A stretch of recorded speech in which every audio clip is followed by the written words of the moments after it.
Davidson is joining me today. Okay, before we get started, I just have to tell you that she is one of my favorite people. Not only does she have great ideas, she thinks about things in just a different way. So when we're talking about the title of our show today, our differences strengthen our relationships. We've got the right person in the house to develop this idea with us. So I'm going to introduce her to you in just a minute. And I want to start with talking about awareness, because when we think about awareness, we think about our relationships. Maybe we kind of take some of our relationships for granted. And maybe we don't even realize we're missing key relationships to help us achieve the goals that we want in this life, both personally and professionally. Maybe. So, how do we explore that? How do we know that? How do we poke holes into what we're already doing with love and kindness so that we can expand ourselves and really show up? And I'm going to use kind of an unaccepted word so far still in business called love. How do we bring love into the equation? And Rebecca, like I said before, not only is one of my favorite people, she is a person who can explore this with us based off of the life journey she's been on. She is the money mindful Mojo lifestyle mentor. This means that she's helping people achieve their life dreams, both in financial wellness and wealth built through real estate. Rebecca is a licensed mortgage lender. She is also a mystic and a gentle guide on this ride of life, specializing in transition, resourcing, and support. She's especially sensitive to the needs of the underserved and the underrepresented. You will meet her right after this. Welcome to the Voice of Bold Business, the show that provides everything smart leaders need to evaluate situations, build relationships, and create solutions. Jessica Dewell candidly talks about the skills necessary to build tenacity and do more with less. And now, here's Jessica. Right? So I don't know if you saw the Facebook Live preview that I did this morning, but I was talking about problem, no problem, which is something that when it crops up, Rebecca, I'm always thinking about. I couldn't find the back to the earring that I wanted. And so I was like, problem, no problem. I'll just change my earrings, right? We all have things like that. Now, some things that we talk about are super duper easy and straightforward like that, right? They're problems that we solve every day. But then there are other problems that we're asked to solve, we're asked to show up for. Yet, we're not sure how to go forward with that. We're not sure what the right answer is. And so we're going to just jump right in and say, hello, good morning, Colorado, West Coast, East Coast, Europe, wherever you happen to be watching us from. Hashtag voice. Actually, it's really not that. It's hashtag VBB radio. Eva is behind the scenes going to feed us all of the information, the things that you have happening and going on that you're bringing to this conversation. Rebecca, I want to just start. How's your morning going? Because here it's still the morning in the Denver area. My morning is actually perfect, considering that my mowers and the next door neighbor's mowers are Tuesday morning occurrences. And it's trash day and recycle day. So all of the noisy, as one of my 4-year-old neighbors used to say, trash truck, all of those things have already happened. And so we get to enter into a nice, quiet, non-disrupted place together to consider these topics. Lucky. Right outside my recording studio is also trash day, also yard work day.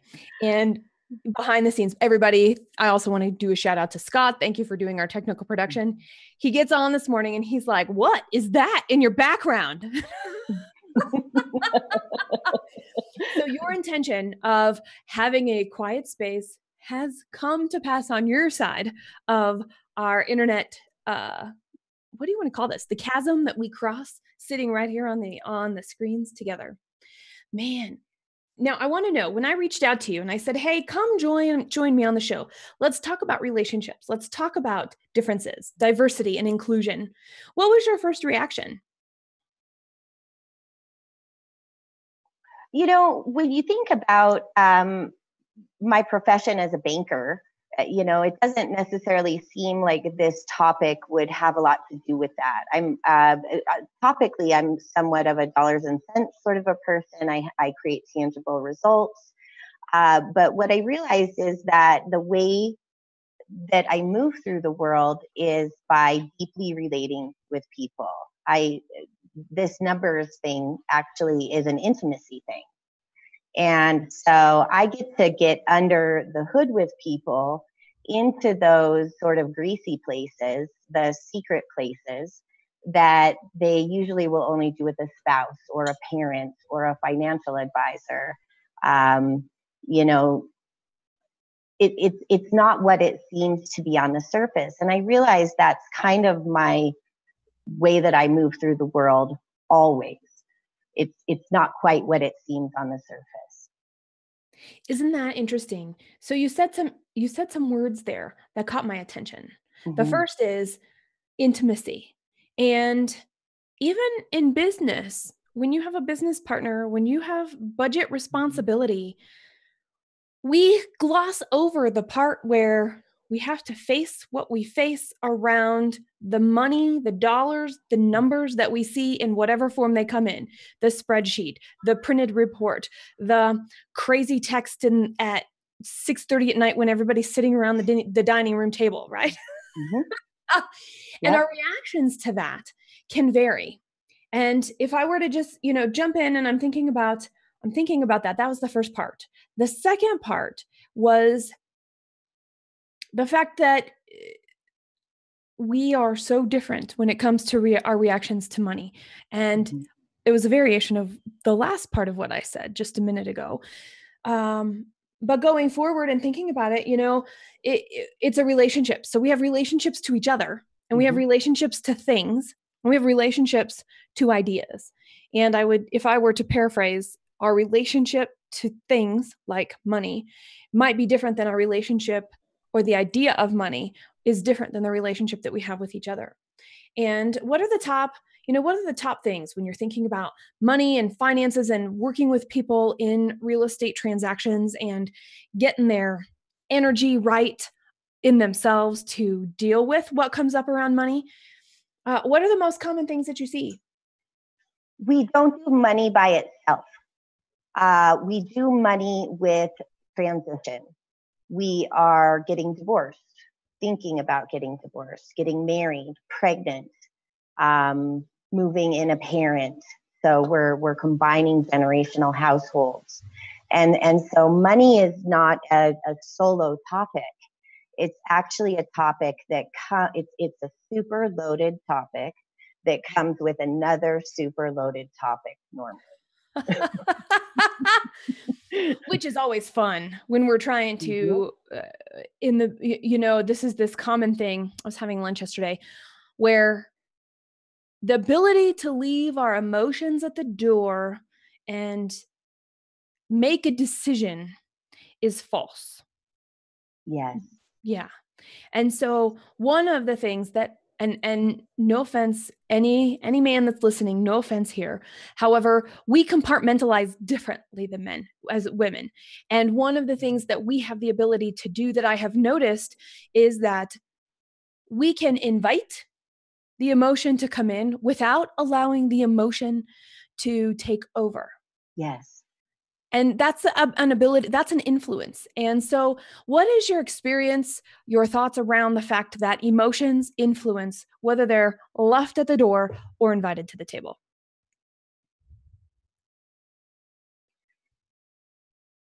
Being in banking for a long time, I went through the housing crisis of 2007 through 2012. That was kind of the thick of it. And so from 2012 forward, even into today, at times in the conversations, I hear the emotional charge of having made a seemingly personal misstep financially, or having lost everything due to a job loss or a health concern or something. And if we can just pause for a moment and address the emotion that is stored in the words, I lost my home, I lost my job, I had to start over, I got divorced, my spouse died. any of those things, if we can call it into the room along with the greater conversation that we're having, we actually can break through those barriers of shame, of unworthiness, of I really effed up, or the personal responsibility that a lot of people take on for a global crisis. When you bring emotion into the room, you actually get to realize that we, particularly as women, take on far more responsibility than is ours to take. And so what we think was our job may not have been our job.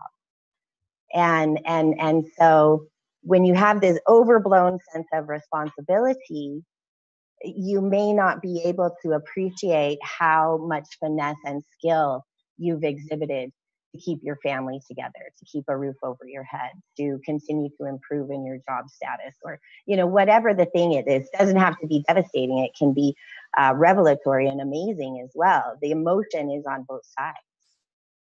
Always. And that makes me think about the word relationship and the way that we use it. We've got this concept, what is a relationship? What is it the same or different as being in relationship? And even the same or different, and I put the word "the" on there, so let me say it. The definition of relationship in respect to in relationship and in a relationship. That one word shifts a lot in terms of, I think, what you were just talking about in regards to responsibility. And because I'm in relationship with money, I'm in relationship with you, I'm in relationship and at the whim of the technology, and will my internet connection stay up during this entire show? Those are all things in my purview right now, just in the air, around, in my mind. Yeah. And that's different than being in a relationship, choosing to get to know somebody, choosing to understand how we're the same or the different, and how I like them, or maybe how I just want to figure out how we work together in this particular situation. And so it would be great for you to share from your experience the difference or the insights that you have around in relationship versus in a relationship. Like you said, being in relationship is kind of like breathing air. I'm in relationship to the cat that really wants to be in this frame right now. He's letting his presence be known. And it's because we have a relationship. He knows he gets to take my space and my time. And so as business people, when we are willing to be in relationship with our vendors, our clients, our team, our bosses, our whomever we're in relationship with, if we're able to let them take up some of our space. And that means being willing to be vulnerable, being willing to give. I recently had to share a situation with a client of mine. And the reason that I could be as honest as I was is because this has been my client since 2011. We've done major life things together. We are now practically family in some ways. And so my willingness to continue the conversation allows me to bring a different part of myself into the relationship. We're much more equal now, rather than having a hierarchical, I'm a vendor that provides a service for them. We actually are able to share our true selves and get buy-in, get support. And that changes everything when you're willing to be in a relationship with your people rather than just being in relationship to the service that you provide for them. Okay, and I'm going to totally throw in a little bit of pop culture here. The TV show This Is Us. You know I've it? never watched it. You've never watched it? Okay. No. Because listening to the way you described it, I was like, So this is a show about family, and it's a dramedy. We laugh, we cry. Anybody who's watched it knows. And there are funny stories at my house about what happens after I watch it. And my husband is a little surprised all the time because it doesn't matter. I'm always crying. Emotions are messy. Life is messy. Family is messy. And whether we like it or not, we almost take for granted that our family, those closest to us that we share a roof with, will impose on our time and space. And let's say then, I'm going to just now come back to a business setting. We feel like there has to be this boundary around the time and the space that we give with those that we work with, that we go and we're under a roof together, or we're under separate roofs connected by technology that require allowing somebody to, or somebodies to take time and space. I kind of wish I had a cat to walk across my board this morning. I know. He's very chillaxed right now. Yeah. That's so great. Oh, that's Mm-hmm. great.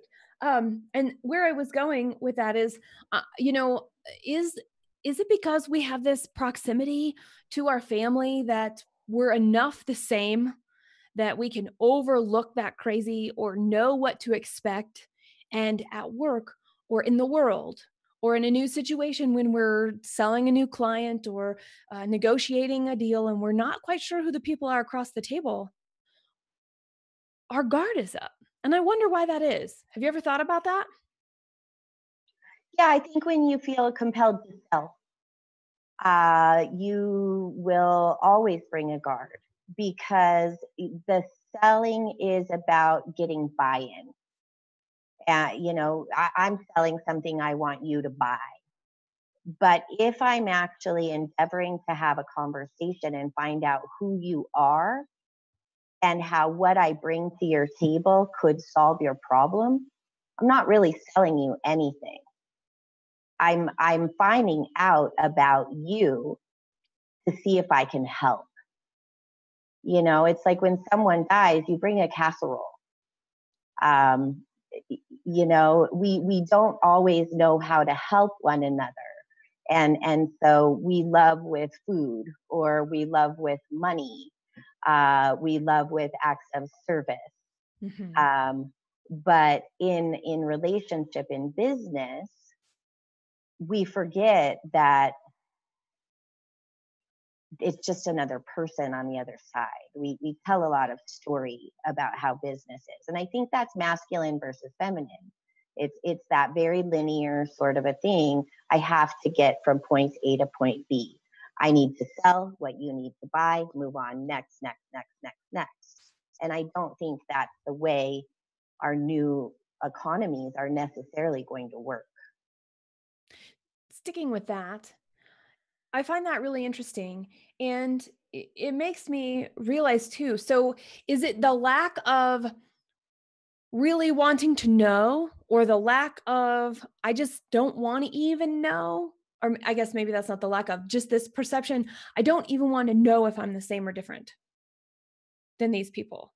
Can this person's experience, who's with me right now in this conversation, in this situation, how is this mutually beneficial? How is what we're doing reflect out and even beneficial to the people who are going to experience it after we leave this table, after we leave this room, after we hang up this call? For me, that's my true aim. I want to know your guts because I want to love your guts. That's a dear friend of mine who came into my life through work. That's one of my favorite sayings of hers is love your guts. I love your guts.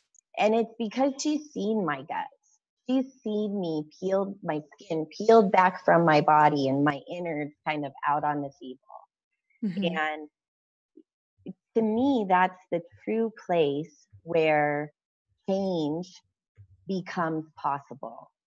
Now, I don't need people around me to change for my life to be better. I don't need my clients and my team to change, but I do want to see behind their curtain, to know how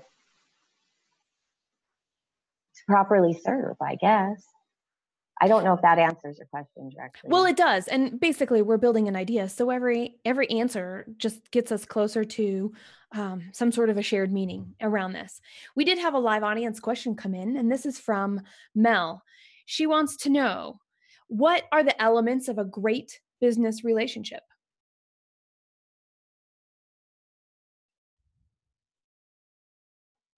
I think with any relationship, your elements of that starts a great business relationship is seeing an opening and taking it. And, that's how you and I came to be here initially. We were standing side by side in a virtually empty conference room. Yeah. And I saw an opening to say, how are you enjoying the conference? And I don't know what it was about you that caused me to want to ask you that question, but I saw an opening and I took it. And so much good has come from just being willing to ask you a question about yourself, about our shared experience. And so in business, when you're providing the service or product or whatever it is that you offer, being willing to see an opening with a person and dive right in and find out what that actually truly looks like. And some might call it a qualifying conversation. Is this person qualified or unqualified to be in relationship with me? So I think the elements of qualifying, seeing the opening and taking it, and then qualifying the relationship is, and one of the things you maybe called to mind was, what if you feel someone's unqualified? Mm. Some of my best friends were people I didn't like initially. Tell us more about that. I find that fascinating. Well, it may be that someone's a little bit too close of a mirror. Oh, okay. Uh-huh. You So it's know, not even sameness. It's, hi, you're me standing over there. it could be. It Ooh. could be. And so sometimes who we think we are and who we actually show up as can be reflected in another person's face in front of you. And so I caution myself regularly not to always take my first instinct as the truth. To really be willing to peel back another layer of curiosity within myself, that if I'm feeling repelled, that's equally as important as if I'm feeling compelled and attracted. Mm-hmm. Both are forces I should continue forward with. Interesting, because in the one hand, we mentioned briefly this person could be a really close reflection of either what I'm avoiding or what I'm working on. Yet the other thing could be is, wow, they are so different from me. I can't even figure out what that next step is. And when we find such large differences, or we feel some sort of animosity, or you use the word repel, I think that's also a very poignant word to describe, okay, a self check, what's really going on here? And so, somebody who wasn't qualified on the surface and caused a maybe less than stellar initial reaction that became your friend, what pick one, and you don't have to tell us who they are if you don't want to, but what was the quality that was added to your life by having that relationship become part of your awareness and your journey?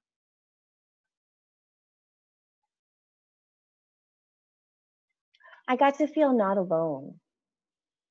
I have one particular friend that I'm thinking of. We waited tables together, long time ago, when I still waited Enough tables. said. But to initially, I'm like, I can't even believe that girl. Who does she think? All of that stuff that kind of goes through your head, all of that mean girl sort of chatter that can come about. As I was able to push through that, I recognized that she was actually such an ally for me. We had similar parentage. I have two moms. She has two moms. You know, it may have been just that I was in territory that was so similar to what I was accustomed to, and I come from a different background than most people. I didn't know what to do with it. You know, for some people, sameness, it feels good. You know, they were a part of a basketball team or cheer or, you know, track or whatever those formative things are where you're conditioned to be a part of a whole. There are some of us who were never conditioned to be part of a whole.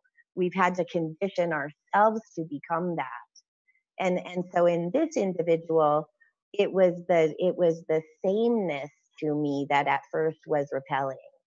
But as I could appreciate our sameness through the seeming differences, I was able to feel comfortable.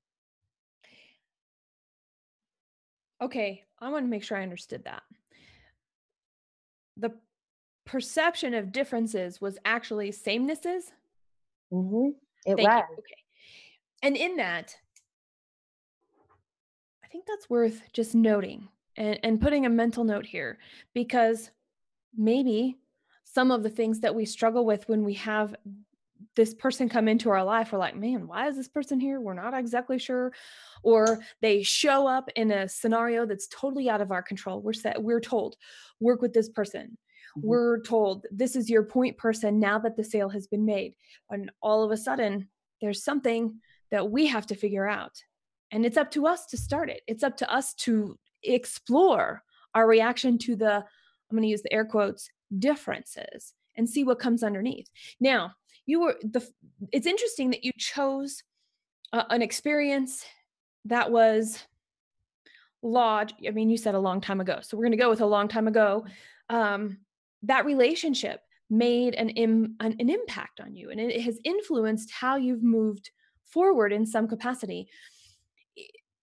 Looking at that, not only that relationship, but the other connections that you've made over the course of life, um, what is the overall quality of relationship? I mean, from the good ones and the bad ones, do you have like a tip or two that you would say, you know, you know you've got personal diversity, or maybe the first signs of acceptance, which coming from an unusual background that not many people can relate to, both of those matter here for inclusion purposes. What are the qualities that benefited you and allow you to see more than what is going under the surface, than what's the same or different?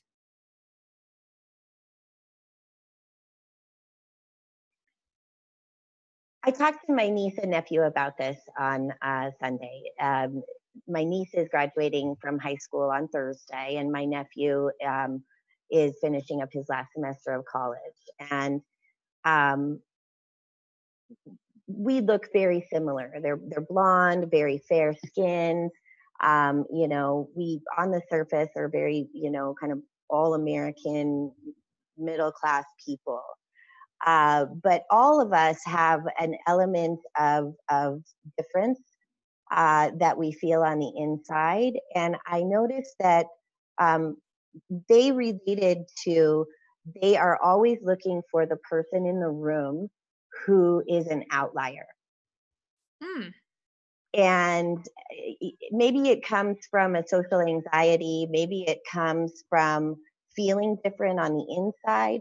But if you can find that one other person in the room who feels different than you, and mhm. so that's stranger to stranger, team to team, when you have that person who perhaps has been assigned to you but is not your person, you know, it's up leveling your curiosity. You know, for me, the curiosity in a networking environment is, who is the other person who looks uncomfortable or off to the side? Let me go talk to that person. And that primes the pump of connection. And usually that's, at least for me, the most interesting person in the room.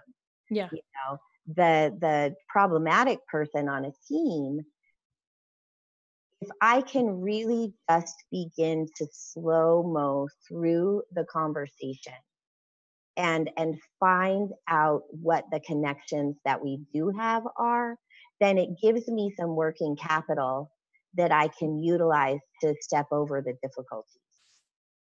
Interesting. Thank you for that. I'm thinking about when we first met, right, in that conference room. I think we were both, I agree. I think I was standing still and I have no idea where this energy stream came from all of a sudden. Whew, and it was almost like you passed by and you turned back around and you were like, hey, and we started our Yeah. conversation. I was like, right on. I have no idea what this is going to be, but yes. And that was the beginning. And I remember the slow motion of off she was going and nope, she's coming right back around here. And so I think that's a very interesting thing, because I know I like to watch also. And Mhm. when I walk into a room, I'm very curious who is talking, who looks engaged, who is standing on the side like a wallflower, Mhm. or who's standing on the side really observing and seeing what's going on and recognizing with each person, being able to feel, and I'm going to use the word feel out intent, do some sort of an internal gauge. And with that, I'm going to do a quick, this is hashtag VBB radio. We have another audience question. And this is interesting because just starting that, building on the conversation we've had so far, we're kind of going in circles Mhm. here. And that is diversity. So Derek is asking, how do we, how do we nurture our diversity in a small organization? And I find that an interesting question, because I'm thinking about, there's a business model out there. Be me, talk to somebody like talk to the world like you're talking to yourself, and people will come to you. I'm like, I'm not sure. I've never been sure about that particular business model, because I feel like, sure, I can make those connections, but do I really want to only serve one kind of client? And can I actually do that best? Or do we all suffer then from my personal blind spots? Anyway, that Mhm. was a total aside. Back to Derek's question. Sorry, Derek. I didn't mean to hijack the conversation. How do we nurture diversity in a small company?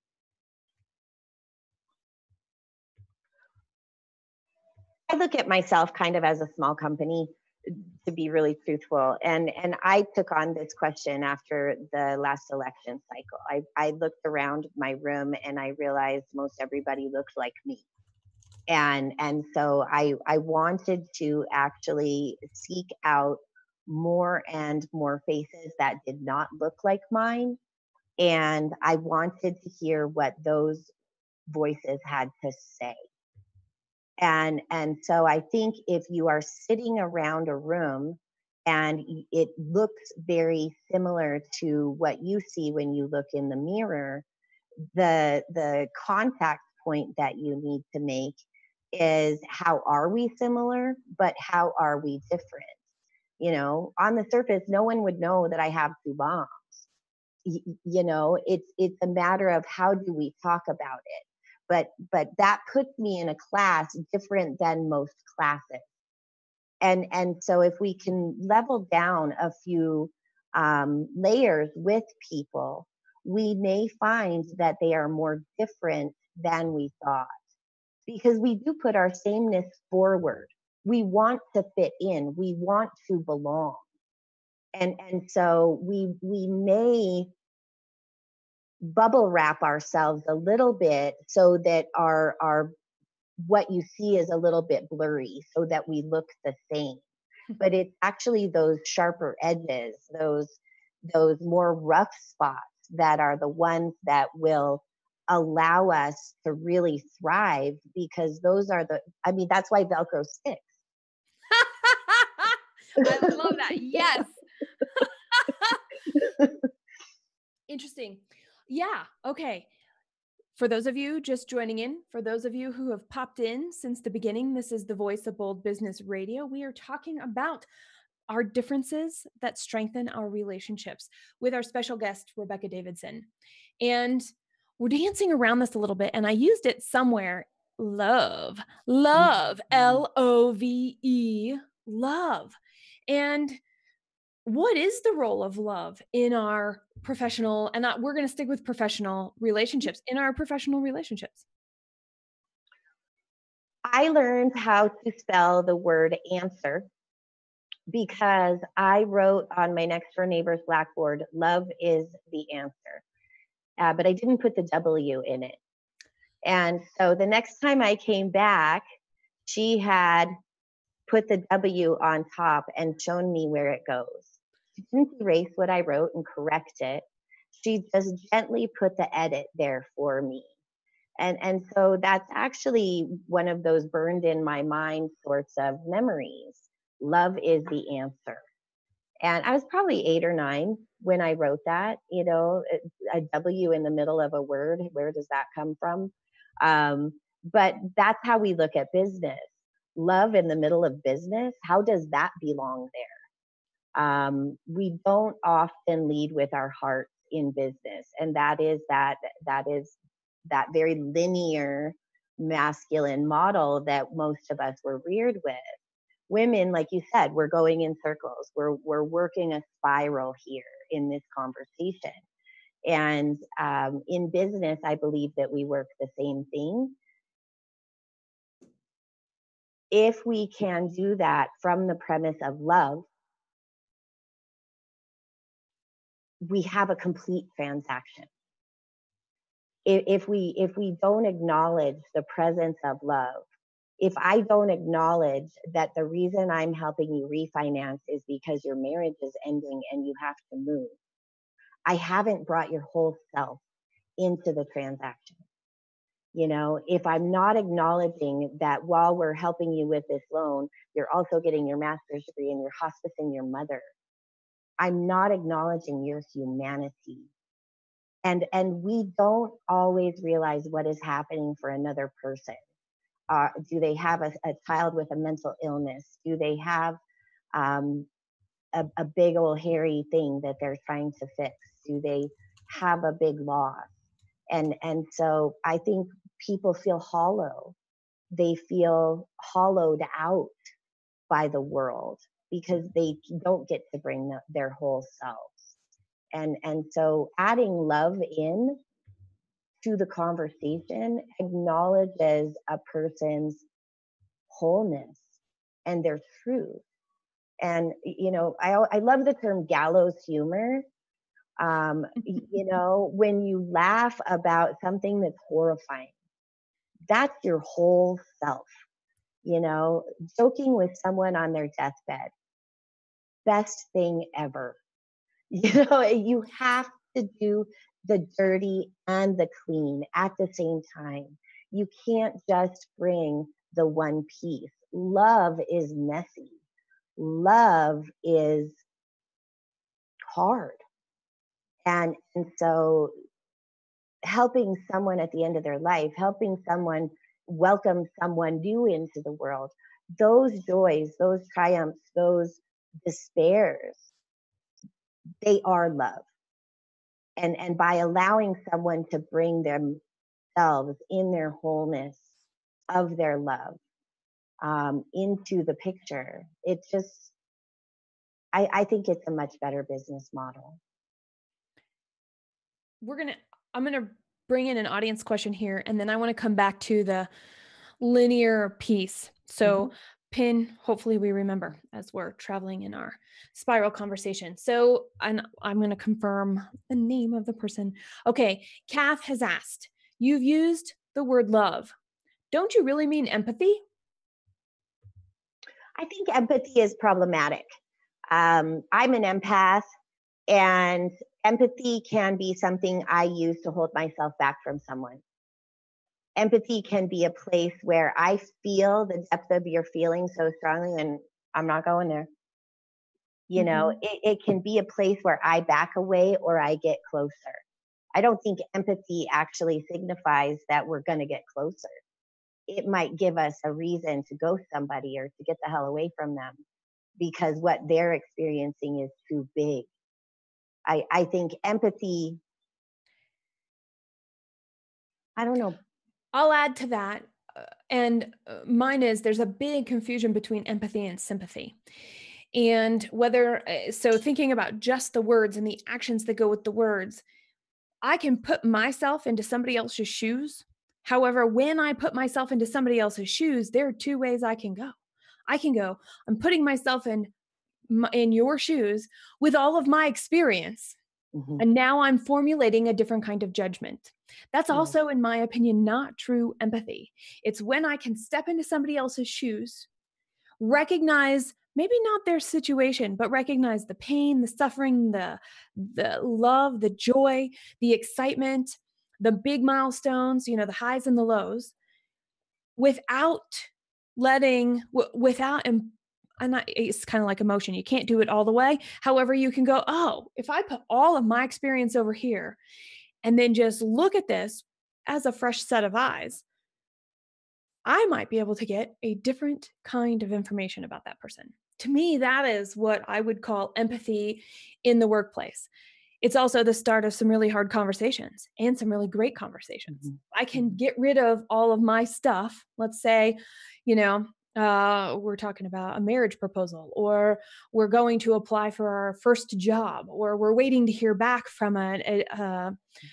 some sort of a school or program that we really want to get into to continue our personal development. All of those things, if somebody's watching me, I don't want them to go, "Oh, I know what it's like because I've been rejected so many times before I've ever been rejected. What's that?"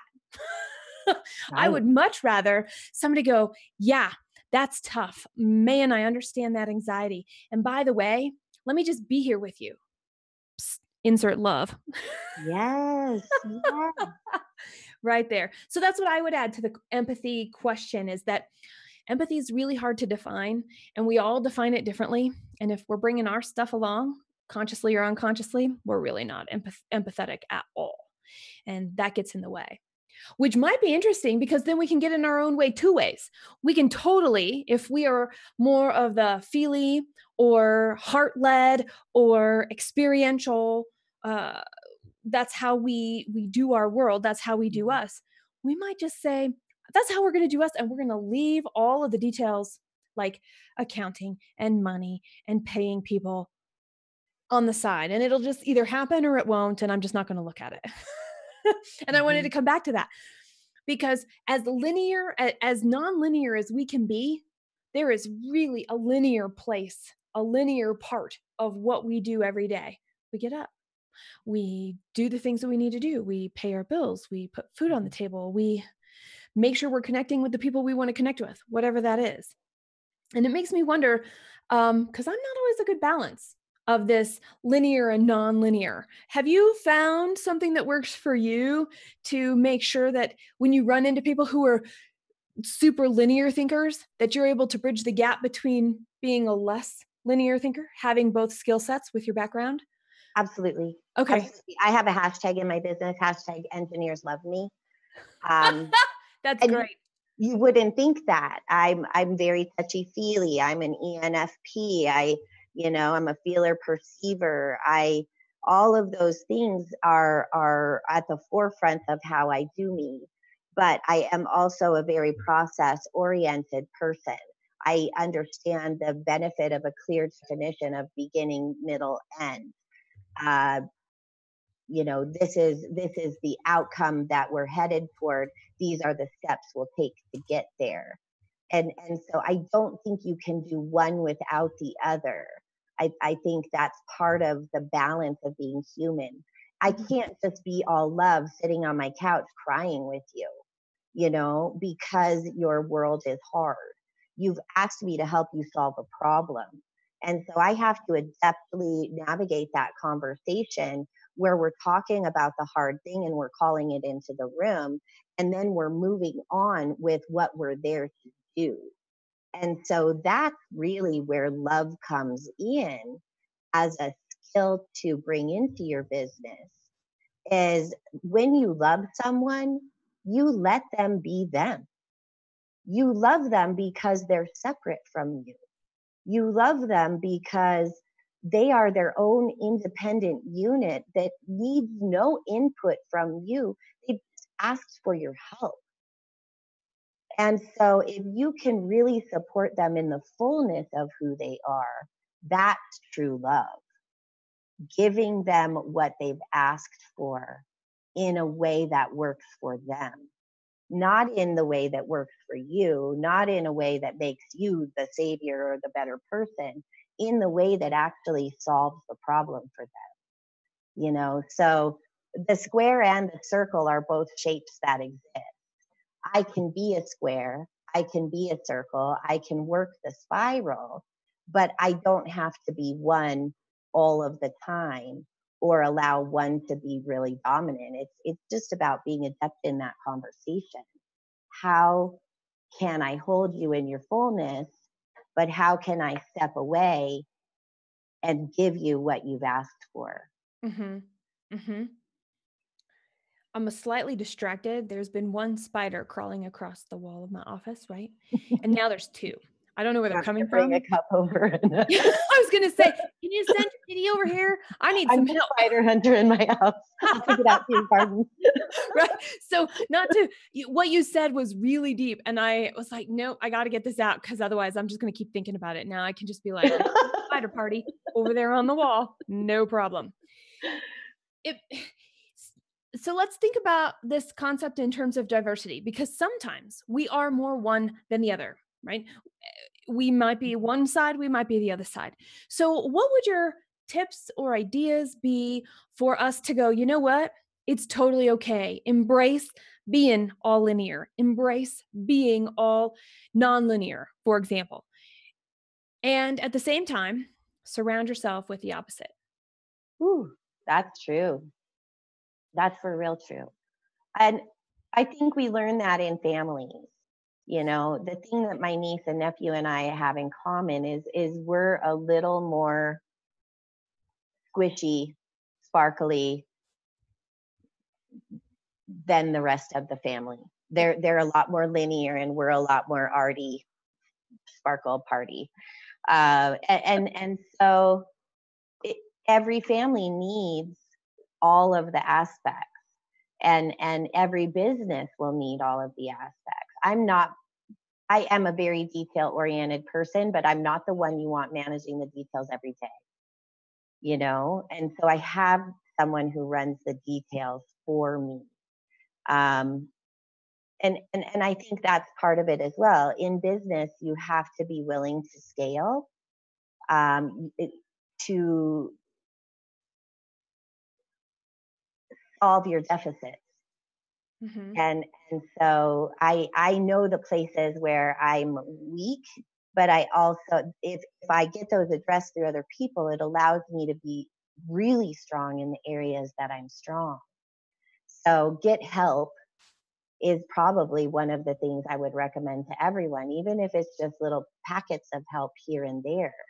Within the small team, if you can each identify where your strengths riff off of someone else's opposite strengths, that's a team working with their diversity.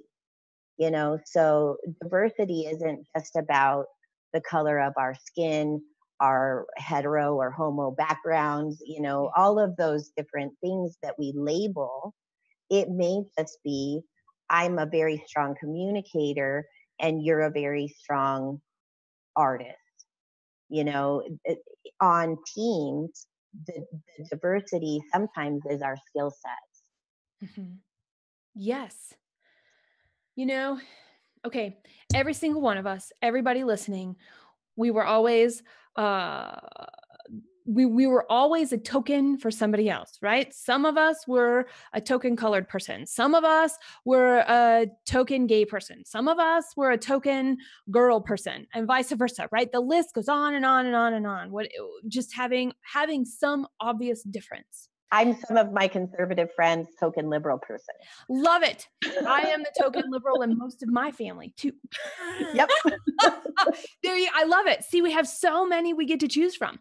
Now, first, I want to say all of us need to find out where we're the token, because we shine in that. And that is something that we can always give as a gift and look at the world differently to not be distracted by spiders, but nonetheless, these spiders are hilarious at the time of year. But to be able to have a point of view and be able to bring something different that will allow other people to feel comfortable bringing what they are the token for into a conversation as well.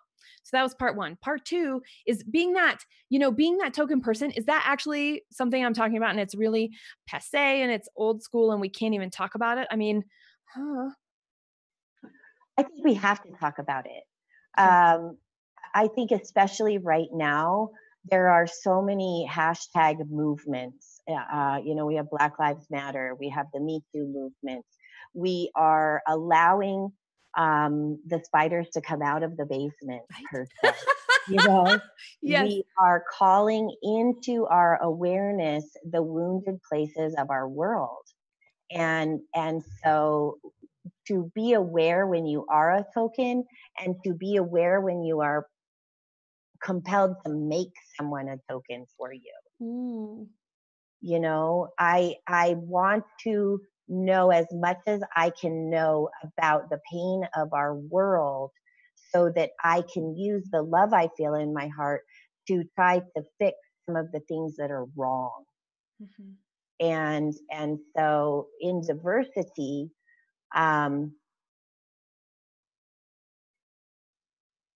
you have to be willing to be disruptive of the system that created the things that are painful about our world.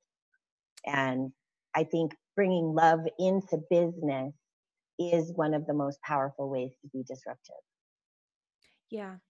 And what came to mind as you were speaking is that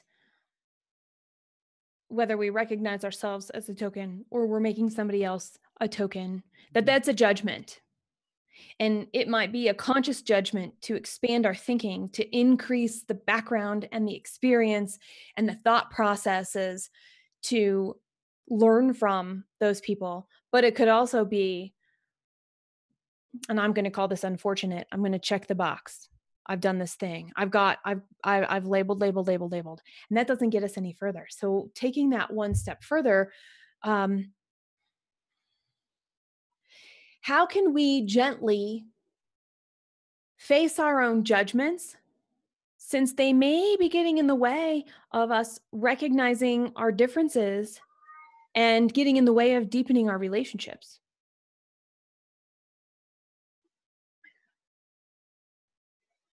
I think we have to be willing to be curious about our privilege. Okay. And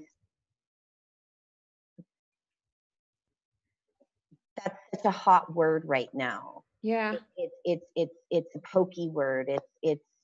There's and we're running the spectrum of the conversation on Facebook, Mm. and you can make your Facebook conversation look any way you want it to look. That's the coolest thing about Facebook. You can cultivate your own Huffington Post sort of a thing where you get all your news. I personally cultivated a very diverse Facebook feed because I wanted to challenge my own privilege. I wanted to investigate what things look like from other people's perspective. And so I don't necessarily enter into those conversations a ton because I'm not well versed on what I need to be saying.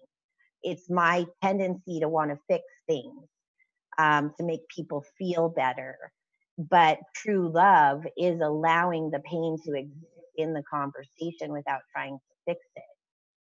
And so taking love into culture is cultivating a new awareness of what does the world look like if you don't look like me, and being willing to sit in the pain that you find there without being called to saviorize yourself or or abdicate yourself from any responsibility. We're all responsible for the world we live in together. And the first thing we have to do is become aware of how that world looks different for different gratifications of people, Mm-hmm. um, that are, it's systematized. And so um, being willing to rise above and look at the system from a different angle, I think is the first best thing we can do. Get curious. Okay, and we're going to piggyback this with a live audience question. And this one is live audience from our Scott right here with us. And I'm going to paraphrase it just a little different. Mm-hmm. Are you saying that women leaders will run companies or organizations differently than men leaders? If so, does one type tend to be better than the other?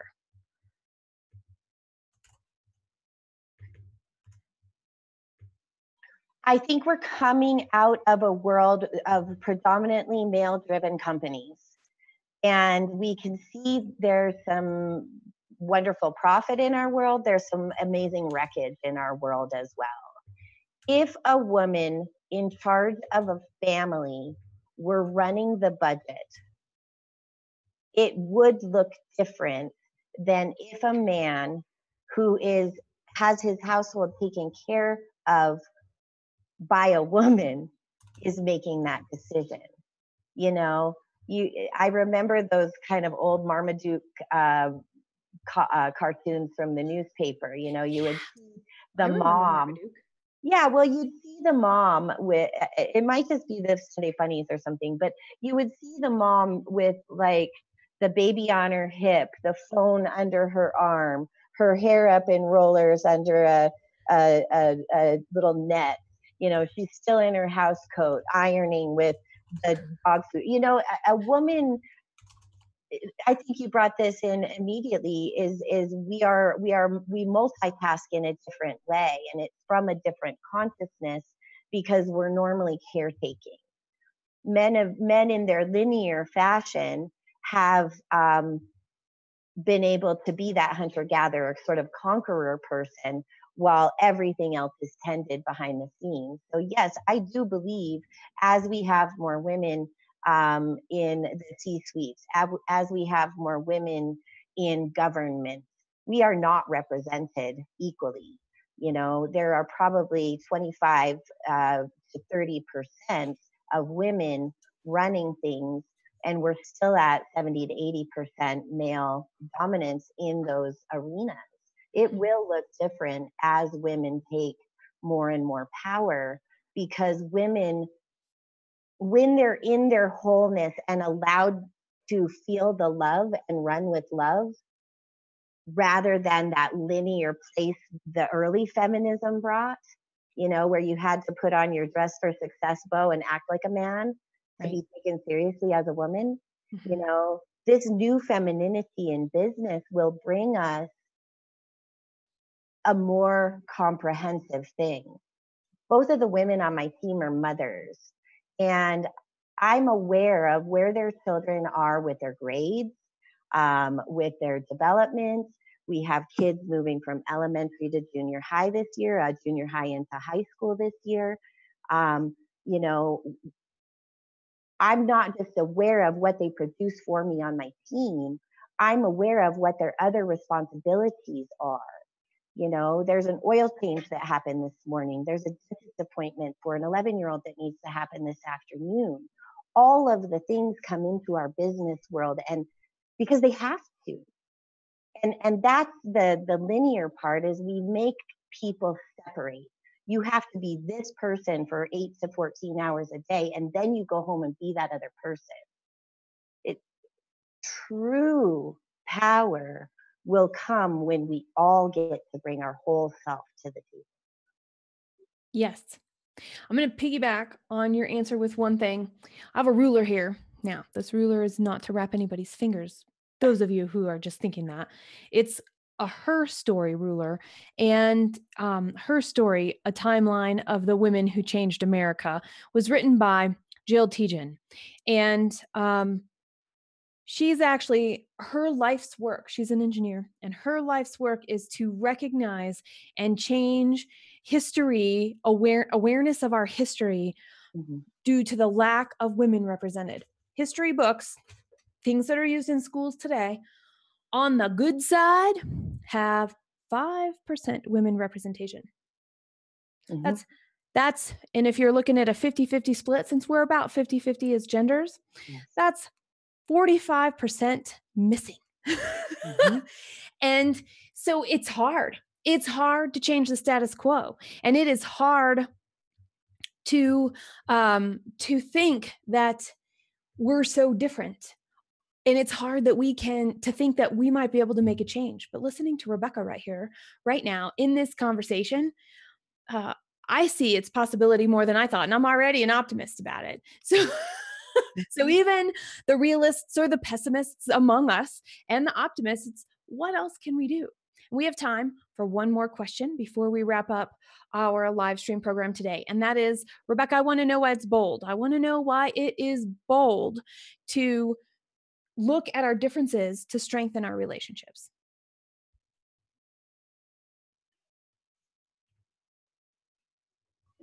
It's bold to do it because the world would have you not do it. The world would have you continue along with the status quo, to numb yourself out, to keep your edges smooth. The world doesn't want you to be Velcro. It's easy if we all just slip away from each other, but it's bold to bring love to the table. It's bold to let your rough edge rub up against someone else's rough edge and see what magic that makes. Fire is made through friction. And so to actually look at our differences, we will encounter friction and there may be fire, but I love a quote. It says, the fire department does not fight fire with fire. It fights it with water. Mm-hmm. And so, there are elements that we all have to bring, and we have to be willing to sit in the fire for a moment as we go through those diverse, hard places. Love is mucky, and it is an act of love to allow someone to be their whole selves, as different as they may be from you. Thank you very much, Rebecca. Everybody listening in, you can find all the show notes later this afternoon on the voiceofboldbusiness.com's website. So just head on over there, voiceofboldbusiness.com/P150. That's voiceofboldbusiness.com/P for program 150. You can also search Our Differences Strengthen Our Relationships. If you want to solve problems in a new way, you're in the right place. If you're looking at culture problems or diversity problems, you are in the right place for this conversation. And leading today is defined by you, Rebecca, me. We all have, as Rebecca shared, a responsibility to decide, what does it mean to be a leader today? Add your voice to the conversation. It's through each of our individual bold actions that we will do something new, that we will see a difference that we want, that we will realize the care that we have for ourselves and others around us. So share those stories and experiences. Use #VBBRadio. You've listened, you've watched. It's also time to subscribe, my friends, my listeners. Subscribe to the Voice of Bold Business Radio on your preferred listening platform. Tune in live every Tuesday on YouTube as well as Facebook. And go over to iTunes. Go over to YouTube, hit those subscribe buttons, listen, have things directly delivered as they're published to your listening queue, and tell us what you think. Leading and having leadership begin with you. It's up to us to embrace our differences and strengthen our relationships. Subscribe at thevoiceofboldbusiness.com and get more information, program notes, and past episodes. Bold leaders approach each situation and focus on action to achieve a higher level of leadership. Jessica Dewell, your business advocate, is the host of the Voice of Bold Business Radio. Thank you for joining us.